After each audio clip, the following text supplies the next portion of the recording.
Hello, everybody. Welcome to the Buckeye Weekly Podcast. I am Tony Gerdeman here, as always, with Tom Orr. Tom, how's it going? Yeah, this was, we got quite a shock on Saturday morning with the news of the passing of Dwayne Haskins. You kind of texted everyone that you had heard that something might be happening, and yeah, normally I see a text from you and it's like, oh, what whimsical thing is happening right now? And I looked, it was like, that was not the news I expected to see Saturday morning.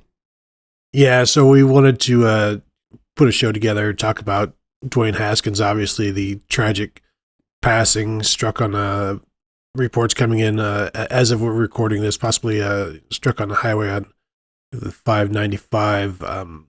From what I was told, his car had stalled or died on the highway, and he got out and was tragically hit by apparently a dump truck at this point, and you know, instantaneously killed, and just terribly tragic. And I was just spending some time scrolling through Twitter to you get this visceral real time reaction from all of the people who actually knew him and loved him, and sharing their disbelief and their pain. And we all look at him as a football player, and you get to see you see the reactions from his brothers, from father figures like Gene Smith tweeted, and it's he's 24 years old. There's really not a lot to say in terms of it's just a tragedy, Tom. No good words for it, really, and just a complete shock. Yeah, and you think about, he was in college and he was relatively young. He was relatively early in his college career when he left, and his last season was 2018, which is, that really is not that long ago. Hadn't not yet even turned 25. We're getting, sadly, a little bit used to seeing football players dying young. But a lot of times that's in their 40s and their 50s. This is at least equally tragic, if not more, just because he was so young and still active in the NFL. He still had the opportunity to continue building his pro career and all of that. But yeah, he's an interesting player, because you look back at, whenever I think of Dwayne Haskins, I always think of that video of him as a 9-10-year-old, something like that, in the locker room at Ohio State football camp, talking about how he's going to be the starting quarterback at Ohio State one day. And then he did it. And he had this incredible career, this incredible, especially this incredible season, but he had the incredible game at Michigan. We can talk about the incredible 1-year career, in one of the more dramatic and eventful seasons in Ohio State history, in Urban Meyer's final year, and the big win over Michigan, and ends up in the Rose Bowl and goes out as a Rose Bowl champion and a first-round draft pick. His dream as a kid was to be the starting quarterback at Ohio State, and he achieved that, and so much more. He was in my opinion at the time, the greatest starting quarterback in Ohio State history. He'd done stuff that nobody else had ever done. And I just tweeted out a list of his records, and I had to minimize my browser tab to be able to screenshot it and get it all in, like on one JPEG. And the list is just incredible. And and it started way back when. You see the pictures of him and Jim Tressel back in 2008, and Jim Tressel towering over Dwayne Haskins at that time. And, he becomes one of the nation's top quarterback prospects in 2016.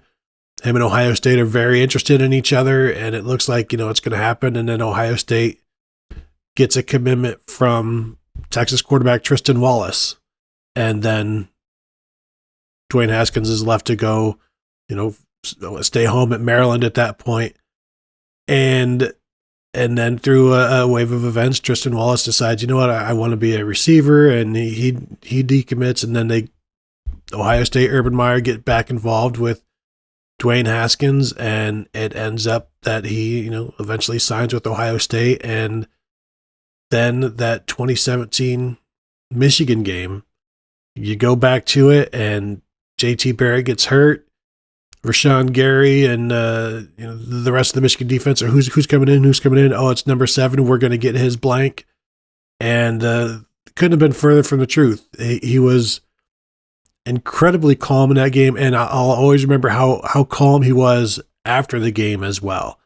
He up there in the table on the dais with him and Urban and JT Barrett up there as well, and this was the biggest moment in almost any Ohio State quarterback's career, what they could ever hope for. And it was, it was fun. It was just another cool thing for him, and he was just very calm about it, and that's kind of what he then did in 2018 as well. But that moment will always stick with me, that 2017 Michigan game. Oh yeah, I mean, because you got to remember, I think people, that game has kind of sort of gotten a little foggy for some people. When he came in, when JT Barrett went out, Ohio State was losing on the road, late in the third quarter, I think, and had the ball kind of midfield and facing a pretty, they ended up in a third and pretty long, and he made that really, really big throw to Austin Mack for the first down. And then, everyone thinks of Dwayne Haskins as just a pure pocket passer, but then he had that long scramble down to set up the go-ahead touchdown, and didn't make the big mistake. He made a couple big plays, and then didn't make the big mistake. Got him out of there with a win. They win the Big Ten that year. I mean, that was a really, really big deal. And that was, in terms of like someone just coming in cold off the bench, that is one of the more heroic, Superman flying in to save the day kind of moments in Ohio State history. You're on the road at Michigan, you're trailing in the second half, and this guy who really, to that point, you really hadn't seen that much from him. I mean, earlier in that year, he had a pick 6 against UNLV. Even the week before, when he was in against Illinois in that just absolute monsoon, like it was, that game was a mess for a whole bunch of reasons, mostly the monsoon, but he didn't look incredible the week before. It wasn't, when Dwayne Haskins came in, it wasn't, oh, look, there's Superman coming to save the day. It was like, well, there's a backup quarterback. I wonder how this will go. And then he made a couple of the biggest plays in Ohio State history to help win that game. And, and then the next year, to your point, I mean, Dwayne Haskins was the start of the modern Ohio State offense. Dwayne Haskins, all the stuff you think about the Ryan Day offense and the high-flying number 1 passing offense, that really all started with Dwayne Haskins. Because before that, it was JT Barrett, and it was fine, and the offense was efficient, and it was okay, but it was also kind of capped. It also kind of had a ceiling. Dwayne Haskins, without Dwayne Haskins, I don't think Justin Fields has Ohio State at the top of his list necessarily the following year. Without Dwayne, the Dwayne Haskins passing numbers to look at and go, okay, Urban Meyer isn't necessarily just going to run my face into a wall 30 times as a quarterback. They're going to throw the ball too. They can throw the ball. They have a modern, really explosive passing offense. The Dwayne Haskins, this is like the begats from the Bible. Dwayne Haskins begat Justin Fields, begat C.J. Stroud, begat the guys who are there now. So yeah, it is. He I think has, for a guy who played one season as a starter and then came off the bench in one really crucial moment, like I think his impact in Ohio State football, the big picture Ohio State football team, is a lot bigger than you would think just based on 1 year starting and one game off the bench. Yeah, he set a new bar in terms of expectations, in terms of reality. Like, the way he threw the ball was so far beyond any Ohio State quarterback until that point. And you can go back and watch that 2018 season, any of the games where he's completing 75% of his passes. He was the first starting quarterback to complete 70% of his passes over the course of a season. But you just watch the ball placement, watch the high level of throws, and then go back 1 year, go back 2 years, 3 years, 10 years, 20 years, however far back, any year you want to go back before then, and you will see a stark contrast between a great football passer and a good one. And there is a large level of difference between the two. And I think he was the first great passer that Ohio State has had. And, you could, if you want to talk about Joe Germain or Bobby Hoying or whatever, he's still on another level of those guys. And that has, as you said, Tommy, that has created that level, and they have stayed at that level. And yeah, it definitely began with him. And it was it was just so different because there are times under JT Barrett, under Braxton Miller, under any quarterback you want to go, where throwing the ball could be really, really difficult. Like completing passes could be difficult. And he made it look incredibly easy, stuff that was not easy. Ball placement, as I said, he was a precise thrower. Urban Meyer said at one point, maybe in high school, he was the most advanced passer he'd ever seen at that point in terms of technique and fundamentals. And he took it seriously. It was a craft for him. And then he got to Ohio State and put it to good use. I'm looking at his, I think, correct me if I'm wrong, Tom, before Dwayne Haskins, there was one 400-yard passing day. It was Art Schlichter. I think so. Yeah, it was Art Schlichter in a loss. Yeah. And Haskins in his 1 year in 2018 had 5 400-yard passing days. And that's, he just missed it with a 396 day and the 62-39 win over Michigan. But, his first 4 games as a starter, in his first start, he threw for 5 touchdowns, 1 interception. His first 4 starts, he had, 16 touchdowns and 1 interception. And was just really amazing to watch. Had 3 straight games of 400 yards during the middle of the season, capped by that trip to Purdue that we don't need to talk about. But just raised the level of play, expectations, and not just the level of quarterbacks that Ohio State has since been able to land, but also the receivers, because there's somebody that can get you the ball every year at Ohio State, and it began with him.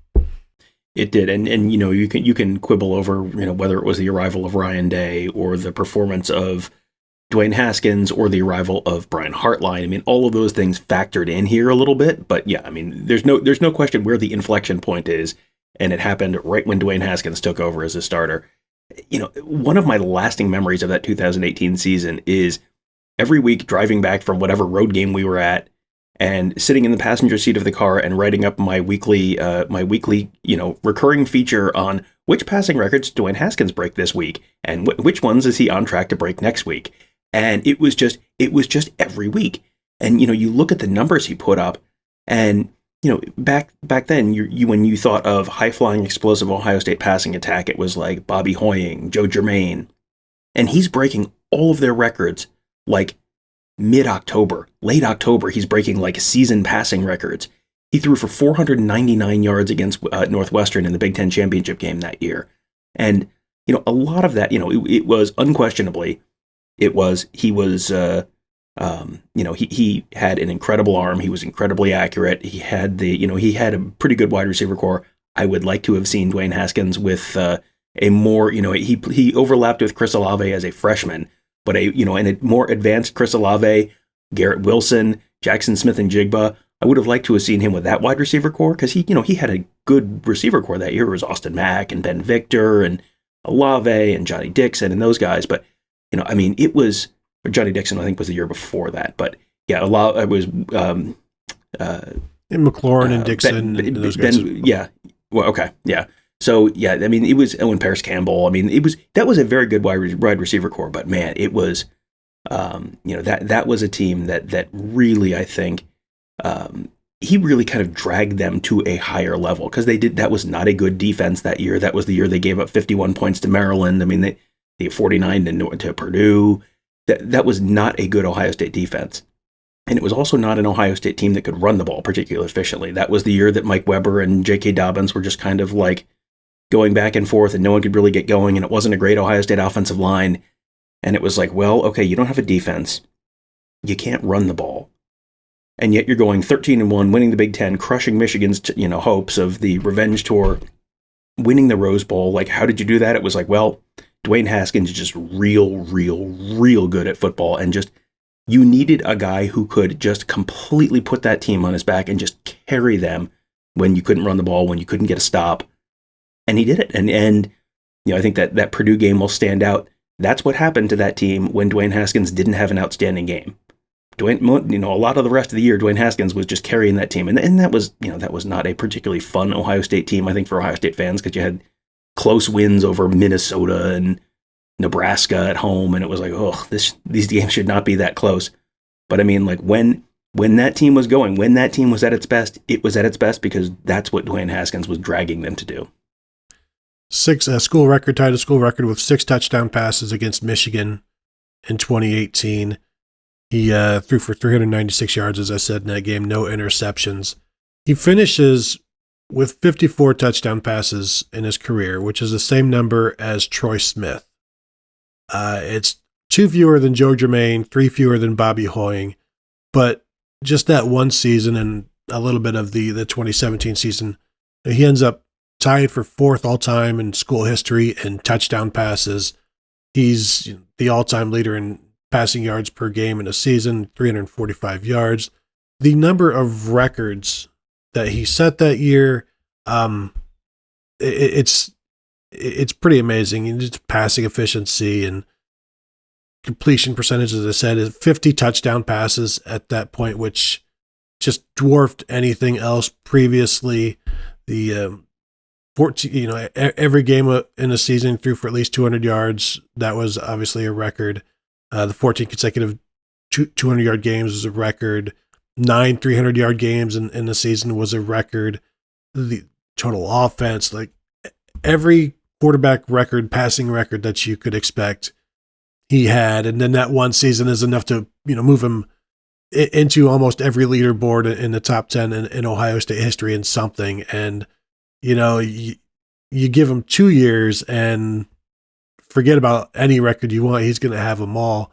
But he, obviously turned pro early and set things in motion to move on with the rest of his career. And he was a 4th-year player at that point. I know, a 3rd-year sophomore at that point. So it caught Ryan Day and those guys off guard. But you look at what he did, and ended up being the 15th selection overall in the NFL draft, and it was a reawakening of Ohio State football offensively. Maybe it took some shine off the defense, and the defense maybe got a little lax because they had so much offense with them. I don't know, but as we wrap up, and if you want to say something more, feel free, Tom, of course. But just again, a horrible tragedy, way too soon, and a guy who had more to give, gave a lot to Ohio State. His legacy at Ohio State will continue on, even as because the guys now are building off of what he started, and so let's keep that in mind. As obviously his records will eventually fall, but they're there, and more people are there because of what he was able to do in this offense and the entire scope of being the Ohio State quarterback. Yeah, he is for sure the guy. The reason that C.J. Stroud is at Ohio State is because of Justin Fields and Dwayne Haskins before him. Like that's what made this an appealing place to be. Is you've got this guy who is just completely changing what it means to be an Ohio State quarterback. And you saw, Adam Schefter had a tweet when he announced the passing of Haskins, where he talked about Haskins not being a great pro quarterback, and then got chastised for that a little bit, and went back and reframed it a little bit, because you don't really need to have that conversation right now. But as you're having that conversation, like, he was drafted by the Washington football team, which is go back and tell me how many successful quarterbacks the Washington football team has churned out over the last few decades. And maybe that wasn't entirely on Dwayne Haskins. Maybe there are some systemic things there. Oh, I don't know, Dan Snyder and such. There's a lot going on there. But when you look at Haskins' career, there's a bunch of really interesting games that pop out, and the numbers that you remember from him are, you remember the passing numbers, the 6 touchdowns against Michigan. You remember the game against Michigan in 2017. You remember the Rose Bowl. You remember the 499 yards against Northwestern. He was very much he was, the way people talked about C.J. Stroud not running the ball last year was very much the way people talked about Dwayne Haskins not running the ball in 2018. And he didn't look necessarily comfortable doing it. I remember a couple slides that were like, ooh, that was not what, that was not the most graceful slide in the history of football. But when he had to run the ball, he ran the ball. And I will always remember the first time he pulled the ball on a read option against TCU and just walked into the end zone because everyone had forgotten that he could run the ball. But the game that really stands out to me there in a whatever you need to do to win, he's going to do it kind of mode was the Maryland game.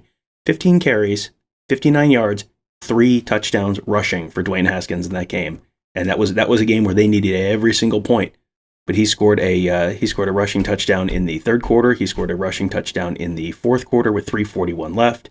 He scored a rushing touchdown in overtime. He scored the game-winning touchdown in overtime, running the ball. That's, he was a guy who could do it all. That was not the strength of his game, running the ball, but he made some big plays with his legs. He made a ton of plays with his arms, and a lot of times now it feels like the conversation around Dwayne Haskins at Ohio State centers around the Dwayne Haskins / Joe Burrow quarterback battle in the spring of 2018. But that his legacy at Ohio State goes way, way, way beyond that. Yeah, we even saw the running in the Michigan game in 2017 when he had that 20-yarder or whatever. But yeah, threw for 405 yards in that Maryland game, rushed for another 59, responsible for 6 touchdowns, and gave what he had and got the most out of it. So, just remembering Dwayne Haskins here today, and again, gone way too soon. And but his obviously we will still remember the moments. The YouTube has all kinds of highlights if you want to go check them out. But yeah, I think, Tom, that will wrap it up for us here today, talking about Dwayne Haskins and his legacy at Ohio State, the records, the impact that he made with his teammates and his coaches. Obviously, that will continue on as well. So, want to thank you all for tuning in today. Thank you, as always, for listening, for watching, and we'll talk to you guys later.